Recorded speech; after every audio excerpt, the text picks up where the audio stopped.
Let's do this!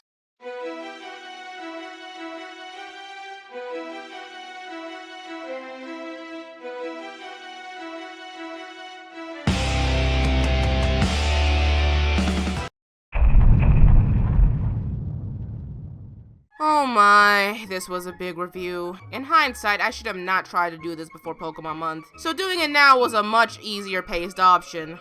So anyway, let's talk about animes with big fandoms. I knew one day I would have to talk on anime like this. An anime that has sparked a large community with a force to be reckoned with, and as such, this is our most requested review across all platforms. I'm just glad that this anime recently had its stopping point so I can get my bearings together. So that being said, let's establish some ground rules so we're all on the same page. This review will cover both the original 2009 and its continuation of 2014. I will also be mentioning a bit of the OVAs, the movie Priestess of the Phoenix, and Fairy Tail Zero, but these will not be fully reviewed in this video. So there could be minor spoilers here and there until after show, so unless you want to pause the video now and at least get familiar with the series, this is your mini warning. Now that we're good, I suggest you grab a snack, sit back, because this is going to be a long one. So here is the long-running bombastic shonen that is Fairy Tail.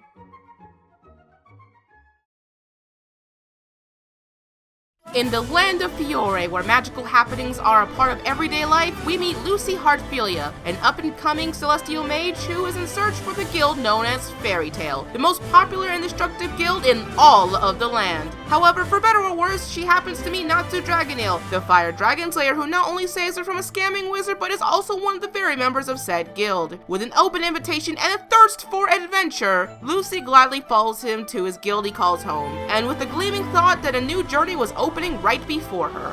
Alright, so as most of you already know, this is a pretty big series. And with that, I can finally do something I've always wanted to do in a review.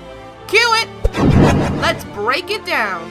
The Fairy Tail anime is a long-running series by Hiro Mashima that consists of two main anime campaigns, Fairy Tail 2009 and 2014, with a combined total of 277 episodes across 20 story arcs, 3 of those being filler. Fairy Tail Zero, the story's prequel, 6 OVAs, and the movie Priestess of the Phoenix. As you can see, it's a lot of content, and at the time of this recording, the last episode of the 2014 run has just aired. Speaking of which, let's get to the meat of this discussion. Overall, I think that for a series that came at the end of its anime formatting, Fairy Tail has some eye-catching qualities. One is that Fairy Tail is always good at invoking its initial arcs to be fun and bombastic, and really state the style for what it's going for. It has enough world building that we normally see in other shonens, but just enough to keep the image of being just a good time. Its strong beginning made it easy for me to watch, and shows how approachable this series can be. Plus, when an arc has a focus and a simple, straightforward plot, that's when the series becomes good, because it knows how to take the straightforward plot and build its world around it.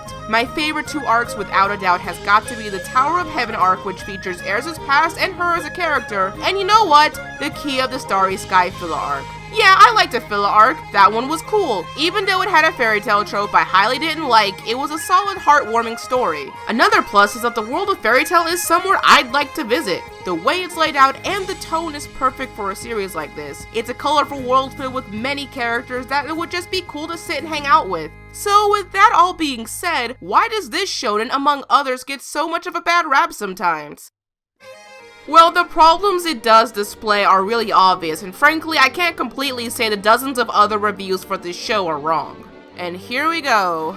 One problem, and what I think is Fairy Tail's biggest problem, is that it's too formulaic, and after those initial arcs, it becomes quite frustrating how predictable the plot can be. Like sometimes on a heart-of-the-cards level of frustrating, with the worst arcs exploiting this to horrendous degrees. The problem gets worse towards the latter half of 2009 and the beginning of 2014, but what puts this over the top is how easily I can tell you how an arc would go. First, our heroes would be presented with a task or problem. They travel towards destination to said problem and meet the big bad guy that agitates them in a fight. Either they lose the fight or watch the bad guy get away. They find out what they need to do to save the world via an Indiana Jones style of quest or treasure hunt. They split up to fight their respective baddies, win against those baddies before coming together towards an impossible final boss that the main character will win via the power of friendship before heading back home and wash, rinse, repeat. And man, does it get tiring. Speaking of the powers of friendship,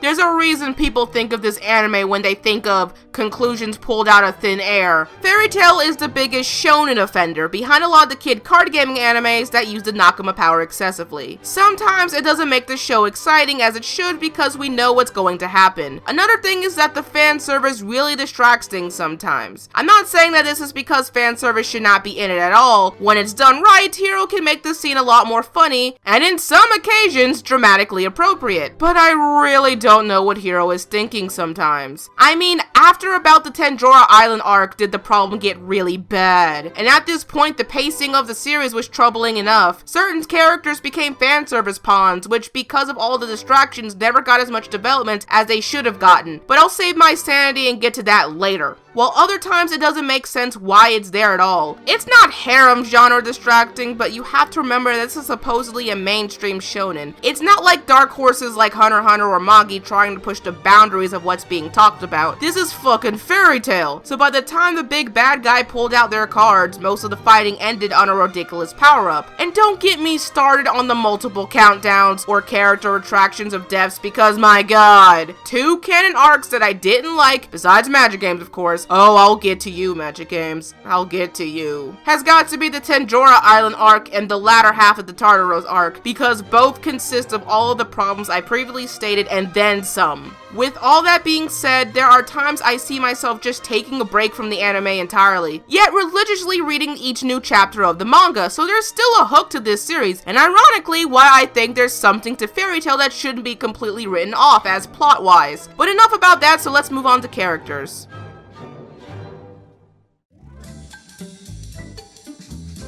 Okay, so the characters in Fairy Tail I said before are fun to hang out with and consist of your normal daily amount of shonen ingredients. But I soon realized that a teeter-totter effect happened where some characters went from highly likable to questionable and vice versa depending on the arc. Or it just took a really long time to get some needed characterizations. Now I know there's going to be someone in the comments who will say, well, it's one of those shows where you don't have to think too much about it. But that's the thing, Fairy Tail does hit home on some heavy home issues, which is good, but that only means they shouldn't leave things half done. With that being said, I'll talk as much about the main characters as I can, and hopefully you'll see what I mean.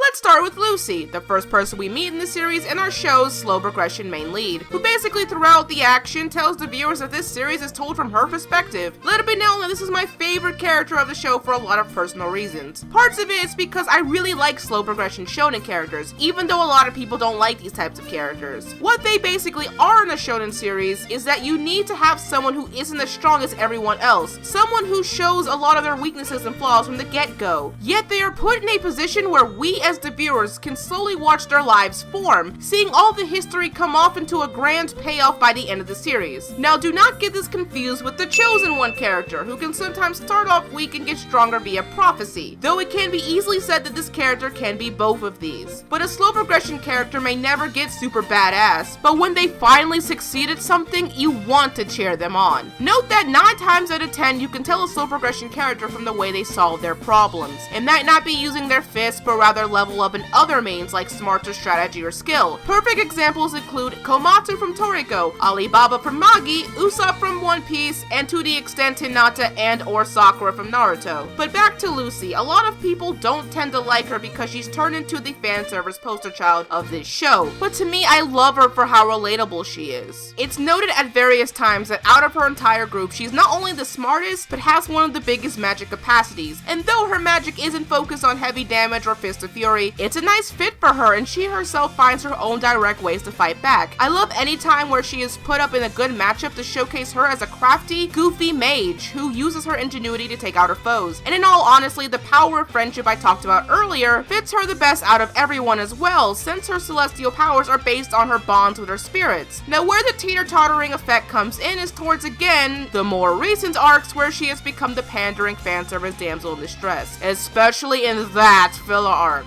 Yet she has the best scenes in the later arcs too, where finally I see all the waiting for her to get a power-up and emotional characterization pay off. So in short, she's not as bad as everyone says she is. Natsu, on the other hand, has teeter-tottered more than any other character, sometimes in the worst possible way. Being as obvious as main character leads can come, Natsu Dragonale is indeed our show's chosen one main lead, giving us a variety of what shonen characters have to offer. Like others, he starts off as the goofy, reckless, Leroy Dragons!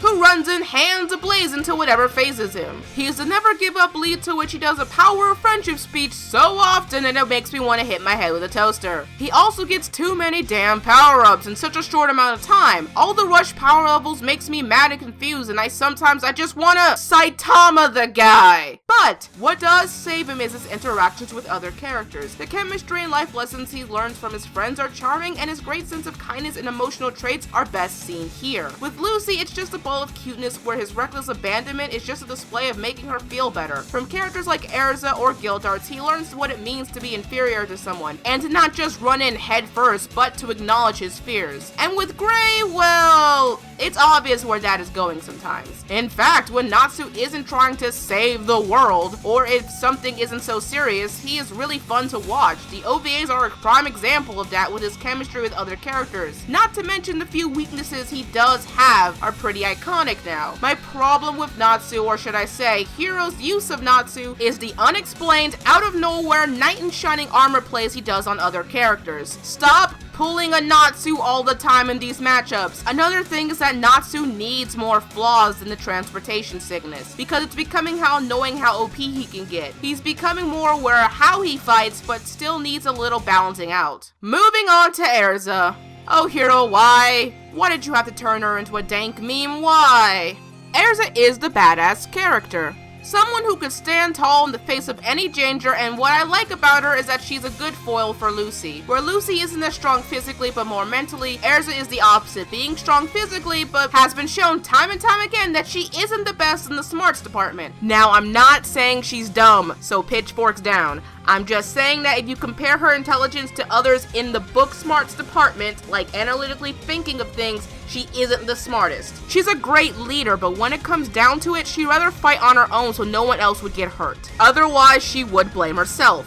But unlike Natsu, we get to see her more poetically, why she's so strong and how her eccentric quirks and weaknesses came to be. That's why her arc is one of my favorites, especially the story behind why she chose equipment magic as her forte. Beginnings of Fairy Tail were her strongest scenes, playing out her gags, but in ways that enhanced her character. But then, as the arcs went on, that teeter-totter effect had to come in and turn her into a one-note passing fad where she was drowned in the fan service, or against all odds, she would win out of nowhere because why? Because she's Erza. You know, remember that time she took down her enemy with so many handicaps? Yeah, because she's Erza. What about that time she fought every Spartan warrior in 300 with only her pinky finger? Yeah, because she's Erza. Or my personal favorite, how she withstood the one-hit wonder because she's Erza. Okay, that last one actually might be a little extreme, but I think you get my point. But Hiro, come on! Badass characters need to at least be badass and make logical sense. You can't just get away with explanations like, because she's Erza. You can tell from different arcs how 1 minute she's the awesome Erza that she is, and then turns to the opposite direction when the plot gets complicated, or Natsu needs to be put in the better light.